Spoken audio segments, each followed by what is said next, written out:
కిషన్ రెడ్డి గారి నాయకత్వంలో ఈరోజు భాగ్యనగరంలో భాగ్యనగర ప్రజలందరి సహకారంతో ఇంత గొప్పగా తిరంగ యాత్ర నిర్వహించుకున్నందుకు నాకు నిజంగా గర్వంగా అనిపిస్తూ ఉంది. నాకంటే ముందు మాట్లాడిన పెద్దలందరూ కూడా మన సైనికుల పాఠవాన్ని నరేంద్ర మోడీ గారి యొక్క నాయకత్వ లక్షణాలని చాలా స్పష్టంగా చెప్పింది. రెండు విషయాల్ని మనం జాగరూకతతో గమనించాల్సిన అవసరం ఉంది. బయట ఎట్లాగో గమనిస్తా ఉన్నాం, బయట ఎట్లా గుర్తిస్తా ఉన్నాం, కానీ భాగ్యనగరంలో ఉన్న స్లీపర్ సెల్స్ ని ఇంటి దొంగల్ని కూడా గుర్తించాల్సినటువంటి అవసరం ఉంది. నిన్నగానే కొంతమంది టీవీలకు వచ్చి సన్నాయి నొక్కులు నొక్కుతారు. యుద్ధం ఆపేదిగా కాకుండానేమో ఇంకా యుద్ధం చేసేది ఉండేనేమో రకరకాలైనటువంటి సన్నాయి నొక్కులు స్టార్ట్ అవుతున్నాయి. ఈ సన్నాయి నొక్కులు నొక్కుతున్న సన్నాసులందరినీ కిషన్ రెడ్డి గారు కేబినెట్ లో ఉంటారు కాబట్టి సార్ వచ్చే మీటింగ్ లో వచ్చే కేబినెట్ సమావేశంలో దేశ సైన్యం గురించి దేశ ప్రధాని గురించి సన్నాయి నొక్కులు నొక్కిన సన్నాసులందరినీ ఒక నెల రోజులు భారత బార్డర్ మీద సైనికులుగా పనిచేసేందుకు ఆదేశాలు. ఎందుకంటే కత్తి వాంది కాదు, నెత్తి వాంది కాదు, వాడు సైనికుడు కాదు, మనతో కలిసి ఉండేటోడు కాదు, ఈ దేశం బాగుండాలని కోరుకునేటోడు కాదు. తిరుపతికి పోతే రోడ్డు మనది కావాలి, కొట్టించుకునే గుండెలు మనది కావాలి, గీసే కత్తున్న మంగళ మనం కావాలి. ఈ రెండు కాదు. టీవీలోకి వచ్చి మేధావులని వాడు అద్దాలు ఇట్లా పెట్టాడు, వాడు అంగిట్లు అనుకుంటాడు. వారికి ఏమి తెలుసు? సైన్యం కష్టమేం తెలుసు, బార్డర్లో మన సైన్యం యొక్క ఆవేదన ఏందో తెలుసా వారికి. మురళీ నాయక్ చనిపోతే ఆ కుటుంబం ఆవేదన ఏందో తెలుసా వాడికి. ఇంకొన్ని రోజులు చేస్తే మంచిగా ఉండే. పాని పోదాం పాని, మేమందరం రెడీగా ఉన్నాం. ఇడున్నాం, అందరం రెడీగా ఉన్నామా? పోదామా? పోదామా? టీవీలో కూర్చొని సన్నాయి నొక్కులు నొక్కే సన్నాసుల్ని కూడా మనం ఒక్కొక్కరు తీసుకొని పోదాం. పోదామా? లేదంటే టీవీలకు వచ్చి ఈ దేశాన్ని కించపరిచే మాటల్ని బంద్ చేయమని హెచ్చరిక చేయాల్సిన అవసరం ఉంది. ఉందా లేదా? చాలా మంది భయపట్టారు.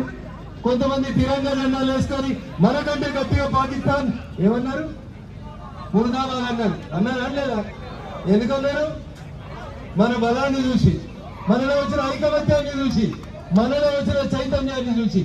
నా ఒకటే ఒక విజ్ఞప్తి భాగ్యనగర వాసులకి, మనమందరం ఒకటిగా ఉండాలి. మన పక్కనున్న స్లీపర్ సెల్స్ ని ఎప్పటికప్పుడు గమనిస్తుండాలి.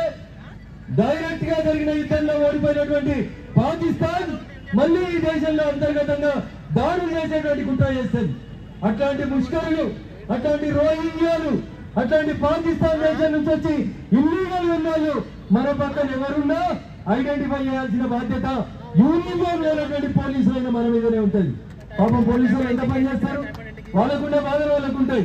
అందుకని యూనిఫామ్ లేని పోలీసులమైనటువంటి మనం దేశద్రోహులు ఎవరైనా మన దగ్గర ఉంటే ఖచ్చితంగా వాళ్ళని ఐడెంటిఫై చేసి భారత ప్రభుత్వానికి వాళ్ళ వివరాలను అందించాలని చెప్పి ఆ దిశగా మనం పనిచేయాలని చెప్పి నేను అప్పీల్ చేస్తా ఉన్నాను. చాలా సందర్భాల్లో మనం ఆవేశపడతాం, అందరం ఒకటైతాం, ర్యాలీ తీస్తాం. కానీ రేపటి నుంచి కూడా ఈ రోజు ఎంత జాగరూకతతోటి, ఎంత ఓపికతోటి ఆ చివరి నుంచి ఈ చివరి దాకా వచ్చినమో అట్లే రేపు ఈ దేశంలో ఏ ఒక్క సంఘటన కూడా జరగకుండా ప్రతి ఒక్క విదేశీయుల మీద నిఘా పెట్టాలని చెప్పి మీ అందరినీ కోరుకుంటూ, ఇప్పటికే కాలాతీతం అయింది. చాలా మంది వక్తలు మన దేశ సైనిక సామర్థ్యాల గురించి ఇప్పటికే చాలా గొప్పగా చెప్పడం జరిగింది. వారందరికీ కూడా శిరస్సు వంచి నమస్సుమాంజలి తెలియజేస్తూ, పహల్గామ్ అమరులకి, యుద్ధంలో ఎవరు లేనటువంటి సైనికులకి మరొకసారి మనస్ఫూర్తిగా శిరస్సు వంచి నమస్సుమాంజలి తెలియజేస్తూ సెలవు తీసుకుంటా ఉన్నాను. జై హింద్, జై భారత్, భారత్ మాతా కీ. ఇంతేనా మన సప్పుడు? ఎవరిదాకా సప్పుడు? ఏమి ఎదవాళ్ళ ఒకసారి గట్టిగా చెప్పండి. భారత్ మాతా కీ. 140 కోట్ల మంది పిడికిలు బిగించి ఒక్కసారి గట్టిగా భారత్ మాతా కీ జై అంటే వారికి నిద్ర పట్టవద్దు రాత్రి. అన్నావా? అన్నావా? ఇక్కడ ఉన్న వాళ్ళు అంటలేరేందా? ఇలా గట్టిగా చెప్పండి. భారత్ మాతా కీ, భారత్ మాతా కీ. ఇటు ఉన్న ఐస్ క్రీమ్ తింటురా? ఇలా జోరుగా చెప్పండి. భారత్ మాతా కీ. జై శ్రీరామ్, జై శ్రీరామ్.